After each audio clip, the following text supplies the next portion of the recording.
Hello everyone, my name's Brody, and I'm gonna switch it up today. Instead of teaching you American history, I'm going to read to you some Mr. Men books. Let me know in the comments below if you've ever read a Mr. Men book or you've never heard of the Mr. Men before. And today, the first Mr. Men story we're gonna be reading is Mr. Tickle by Roger Hargreaves.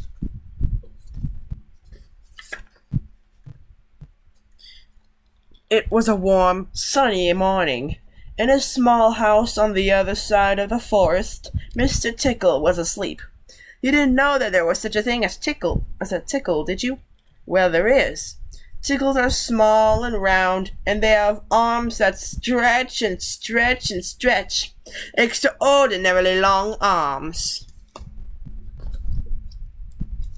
Mr. Tickle was fast asleep. He was having a dream. It must have been a very funny dream, because it made him laugh out loud and that woke him up. He sat up in bed, stretched his extraordinarily long arms, and yawned an enormous yawn. Mr. Tickle felt hungry. So do you know what he did? Pause the video now to think of the answer to what he did for yourself. Here's what he did. He reached out one of his extraordinarily long arms, opened the bedroom door, reached down the stairs, opened the kitchen door, reached into the kitchen cupboard, opened the cookie jar, took out a cookie, brought it back upstairs, in through the bedroom door, and back to his bed. As you can see, it's very useful indeed having arms as long as Mr. Tickle's. Mr. Tickle munched his cookie. He looked out of the window. Today looks very much like a tickling day, he thought to himself. So later that morning, after Mr. Tickle had made his bed and cooked his breakfast, he set off through the forest. As he walked along, he kept his eyes very wide open, looking for somebody to tickle, looking for anybody to tickle. Eventually, Mr. Tickle came to a school. There was nobody around, so reaching his extraordinarily long arms up to a high window ledge, Mr. Tickle pulled himself up and peeked in through the open window. Inside he could see a classroom. There were children sitting at their desks and a teacher writing on the blackboard. Mr. Tickle waited a minute and then reached in through the window. Mr. Tickle's extraordinarily long arm went right up to the teacher, paused, and then tickled. The teacher jumped up in the air and turned around very quickly to see who was there. But there was nobody there. Mr. Tickle grinned a mischievous grin. He waited for another minute, and then tickled the teacher again. This time he kept tickling until the teacher was laughing and saying, stop it, over and over again. All the children were laughing too at such a funny sight. There was a terrible pandemonium. Eventually, Mr. Tickle thought that he had had enough fun, so he gave the teacher one more tickle for luck, and then very quietly brought his arm back through the open window. Chuckling to himself, he jumped down from the window, leaving the poor teacher to explain what it was all about. Which, of course, he couldn't. Then Mr. Tickle went to town. You can probably guess what happened next.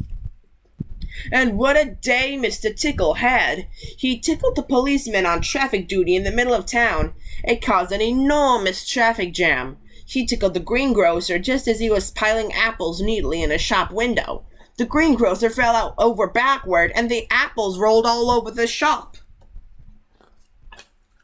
At the railroad station, the guard was about to wave his flag for the train to leave. As he lifted his arm in the air, Mr. Tickle tickled him. And every time he tried to wave his flag, Mr. Tickle tickled him until the train was 10 minutes late, leaving the station, and all the passengers were furious. That day, Mr. Tickle tickled everybody. He tickled the doctor. He tickled the butcher. He even tickled old Mr. Stump, the postman, who dropped all of his letters into a puddle. Then Mr. Tickle went home. Sitting in his armchair in a small house on the other side of the forest, he laughed and laughed every time he thought about all the people he had tickled. So, if you're in any way ticklish, beware of Mr. Tickle and those extraordinarily long arms. Just think, perhaps he's somewhere around at this very moment while you're reading this book. Perhaps that extraordinarily long arm of his is already creeping up to the door of this room. Perhaps it's opening the door now and coming into the room. Perhaps before you know what is happening, you will be really and truly tickled. Next up on my Mr. Men book series, I will read Mr. Greedy. Mr. Greedy by Roger Hargreaves. Mr. Greedy liked to eat. In fact, Mr. Greedy loved to eat, and the more he ate, the fatter he became. And the trouble was, the fatter he became, the more hungry he became. And the more hungry he became, the more he ate. And the more he ate, the fatter he became. And so it went on. Mr. Greedy lived in a house that rather looked like himself. It was a roly-poly sort of house. One morning, Mr. Greedy awoke earlier than usual. He'd been dreaming about food as usual, and that had made him wake up feeling hungry as usual. So Mr. Greedy got up, went downstairs, and ate the most enormous breakfast. This is what Mr. Greedy had for his breakfast. Toast, 2 slices, cornflakes, 1 box, milk, 1 bottle, sugar, 1 bowlful, toast, 3 slices, eggs, 3 boiled, toast, 4 slices, butter, 1 dish, and marmalade, 1 pot. When he had finished his enormous breakfast, Mr. Greedy sat back in his chair, smiled a very satisfied smile, and thought, "That was a delicious breakfast," he thought to himself. "Now I wonder what would be nice to have for lunch." He decided in order to work up an appetite for lunch, he would go for a long walk. That morning, Mr. Greedy walked and walked and walked. Then he discovered a cave. "That's funny," he thought. "I don't remember seeing that there before." Mr. Greedy, being a curious sort of fellow, decided to explore. He entered the dark cave. Inside, he discovered some giant steps leading upward. Mr. Greedy, being a curious sort of fellow, decided to climb them. Then they were very steep and very difficult to climb, but with much huffing and puffing, Mr. Greedy climbed up and up. At the top of the steps, Mr. Greedy came to a door. It was, without a doubt, the biggest door that Mr. Greedy had ever seen, and it wasn't quite shut. Mr. Greedy, being a curious sort of fellow, decided to see what was on the other side of that door. So Mr. Greedy squeezed himself through the crack in the door, and there before him was an amazing sight. The biggest room in the world! The floor was as big as a field. The table in the middle of the floor was as big as a house, and the chairs around it were as high as trees. Mr. Greedy felt very small. Then he sniffed. Coming from somewhere up on top of that gigantic table was the most delicious foody smell that Mr. Greedy had ever smelled. Mr. Greedy sniffed again, and then decided that he must get up onto that table, so he began to climb the leg of the enormous chair. It was very difficult and took him a long time, but eventually Mr. Greedy stood on the table. Everything was larger than life. The salt and pepper shakers were both bigger than Mr. Greedy. Just ignore the noises outside, please. There was a bowl of fruit on the table, and Mr. Greedy tried to lift one of the oranges. And Mr. Greedy, being Mr. Greedy, took a bite out of one of the apples, too. Then he looked around. Over on the other side of the table stood the source of that delicious smell. A huge, enormous, gigantic, colossal plate, and on the plate, huge, enormous, gigantic, colossal sausages the size of pillows, and huge, enormous, gigantic, colossal potatoes the size of beach balls, and huge, enormous, gigantic, colossal peas the size of cabbages. Mr. Greedy hurried across the table toward the plate, and being Mr. Greedy, began to eat.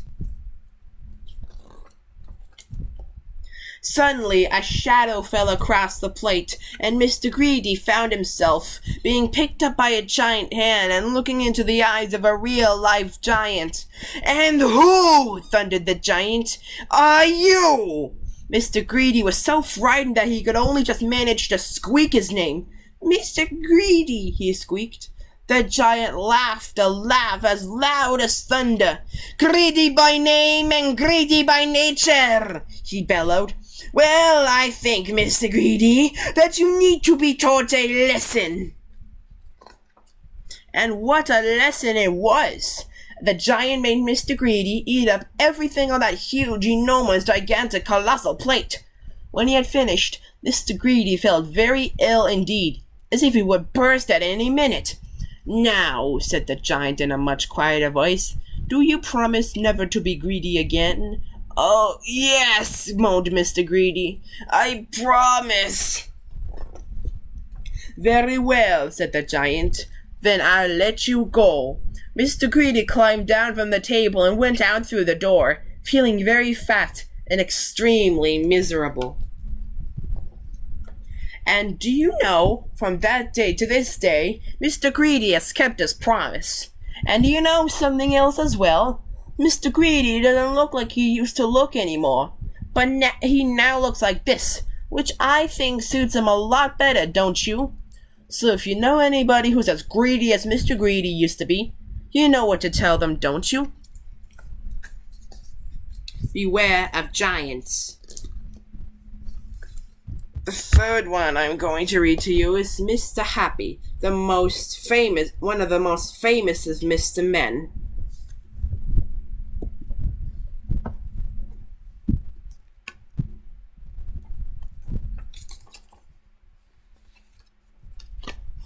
On the other side of the world, where the sun shines hotter than here, and where the trees are 100 feet tall, there is a country called Happy Land. As you might very well expect, everybody who lives in Happy Land is as happy as the day is long. Wherever you go, you see smiling faces all around. It's such a happy place that even the flowers seem to smile in Happy Land. All the animals in Happy Land are happy as well. If you've never seen a smiling mouse, or a happy cat or dog, or even a smiling worm, go to Happy Land. Warning, Happy Land's not real. This is a story about someone who lived in Happy Land, who happened to be called Mr. Happy. Mr. Happy was fat and round and happy. He lived in a small cottage beside a lake, at the foot of a mountain, and close to the woods. One day, while Mr. Happy was walking in those woods near his home, he came across something which was really very exciting. There, in the trunk of one of the very tall trees, was a door. Not a very large door, but it was certainly a door. A small, narrow, yellow door. Definitely a door. "I wonder who lives here," thought Mr. Happy, and he turned the handle of that small, narrow, yellow door. The door wasn't locked, and it swung open quite easily. I think this story is similar to Alice in Wonderland, without the rabbit hole and of sorts. Just inside the small, narrow, yellow door was a small, narrow, winding staircase leading down. Mr. Happy squeezed his rather large body through the rabbit-thin doorway and began to walk down the stairs. The stairs went round and round and down and down and round and down and down and round. Finally, after a long time, Mr. Happy reached the bottom of the staircase. He looked around and saw in front of him another small, narrow door, but this one was red. Mr. Happy knocked on the door. "Who's there?" said a voice. It was a sad, squeaky sort of voice. "Who's there?" Mr. Happy slowly pushed open the red door. There, sitting on a stool, was somebody who looked exactly like Mr. Happy. But, except that he didn't look happy at all. In fact, he looked downright miserable. "Hello," said Mr. Happy. "I'm Mr. Happy." "Oh, are you really?" sniffed the person who looked like Mr. Happy but wasn't. "Well, my name is Mr. Miserable, and I'm the most miserable person in the world." "Why are you so miserable?" asked Mr. Happy. "Because I am," replied Mr. Miserable. "How would you like to be happy like me?" asked Mr. Happy. "I'd give anything to be happy," said Mr. Miserable, "but I'm so miserable I don't think I could ever be happy," he added miserably. Mr. Happy made up his mind quickly. "Follow me," he said. "Where to?" asked Mr. Miserable. "Don't argue," said Mr. Happy, and he went out through the small, narrow red door.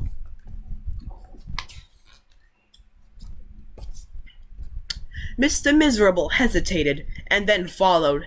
Up and up the winding staircase they went. Up and round and round and up and round and round and up, until they came out into the woods. "Follow me," said Mr. Happy again, and they both walked through the woods back to Mr. Happy's cottage. Mr. Miserable stayed in Mr. Happy's cottage for quite a while, and during that time the most remarkable thing happened. Because he was living in Happyland, Mr. Miserable very, very slowly stopped being miserable and started to be happy. His mouth stopped turning down at the corners.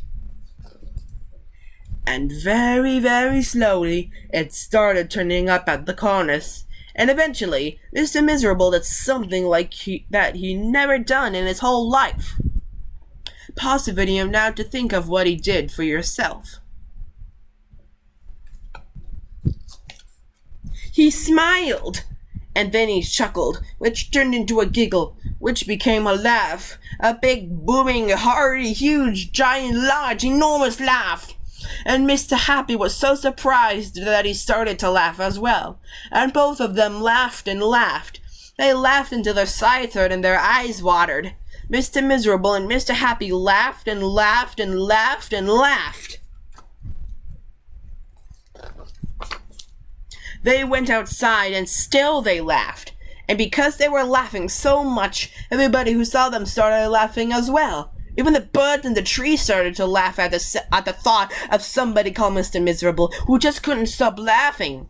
And that's really the end of the story, except to say that if you ever feel as miserable as Mr. Miserable used to do, you know exactly what to do, don't you?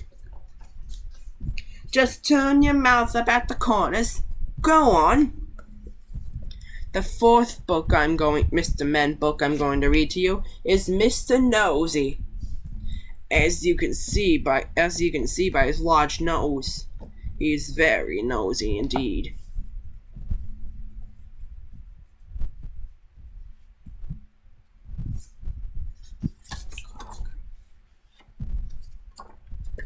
Mr. Nosey liked to know about everything that was going on. He was always poking his nose into other people's business. Mr. Nosey was the kind of person who, if they came upon a locked door, couldn't resist looking through the keyhole to see why the door had been locked. Mr. Nosey was the kind of person who, if he found an unopened letter addressed to somebody else, would simply have to open it to find out what was inside. Mr. Nosey was the kind of person who, if he was sitting reading his paper on a train, would much rather read the paper of the person sitting next to him. Naturally, as you can imagine, Mr. Nosey was not very popular. People did not like the way in which Mr. Nosey would peek and pry into their affairs. They did not like it at all. But did that stop Mr. Nosey from peeking and prying? No, it did not. Mr. Nosey lived in a place called Tittletown. One day, the people of Tittletown decided that Mr. Nosey was becoming much too nosy, and so they held a meeting to discuss what to do about him. "We must find some way to stop him from being so nosy," said old Mr. Chips, the town carpenter. "That's right," said Miss Washer, who ran the Tiddletown laundry. "He needs to be taught a lesson." "If only we could think of a way to stop him from poking his nose into everything," said Mr. Brush the painter, and then a small smile spread over his face. "Listen," he said, now grinning. "I have a plan." All his friends gathered around to listen to his plan. Can you guess what their plan was? Let's read and see if we can find out. The following morning, Mr. Nosey was out walking along High Street in Tiddletown when he heard somebody whistling behind one of the closed doors. "I wonder what's going on here," he thought to himself, and tiptoeing up to the door, he quietly opened it and peeped in. Splash! Went a very wet paintbrush right on the end of Mr. Nosey's nose, covering it with bright red paint. "Oh dear, I am sorry," said Mr. Brush, who was painting the inside of the door. Poor Mr. Nosey had to go straight home and try to remove the red paint, which was very difficult and rather painful. Mr. Brush chuckled to himself. The plan had begun. The following day, Mr. Nosey was walking past the laundry when he heard somebody laughing on the other side of the wall. "I wonder what's going on here," he thought to himself, and standing on tiptoe, he looked over the wall. Snap! Went a clothespin right on the end of Mr. Nosey's nose. "Oh dear, I am sorry," said Miss Washer, who was hanging up clothes on a washing line on the other side of the wall. Poor Mr. Nosey removed the clothespin and went off down the street feeling extremely sorry for himself and for his poor red nose. Miss Washer chuckled to herself. The plan was working. The next day, Mr. Nosey was going past the fence when he heard hammering. "I wonder what's going on here," he thought to himself, and creeping very quietly to the end of the fence, he peeped around. Bang! Went a hammer right on the end of Mr. Nosey's nose. "Oh dear, I am sorry," said old Mr. Chips, who was nailing up a loose plank in the fence. Poor Mr. Nosey had to go home immediately and bandage his poor red sore nose. Mr. Chips grinned a broad grin. The plan was working very well indeed. The following day, Mr. Nosey was walking in the woods when he heard somebody sawing wood. "I wonder what's going on here," he thought to himself, and he crept up behind a tree. He was just about to peer out from behind the tree when it suddenly occurred to him that if he did, something very nasty might happen to his nose. And so he went on his way without being nosy. If he were to be nosy, what do you think would happen to his nose? Let me know in the comments section below. Behind the tree, with a saw raised in his hand, stood Mr. Hood, the farmer. When he saw that Mr. Nosey had gone on his way without being nosy, he laughed and laughed and laughed. The plan had worked. Mr. Hood hurried into Tiddletown to tell everybody. The plan really had worked, because after that, Mr. Nosey stopped being nosy and soon became very good friends with everybody in Tiddletown. And that is the end of the story, except to say that if you are ever tempted to be as nosy as Mr. Nosey used to be, you'd better expect one thing: a very sore nose. Be sure to like, comment, subscribe, and hit the notification bell so that way you won't miss any of my new episodes. This is Brody signing out.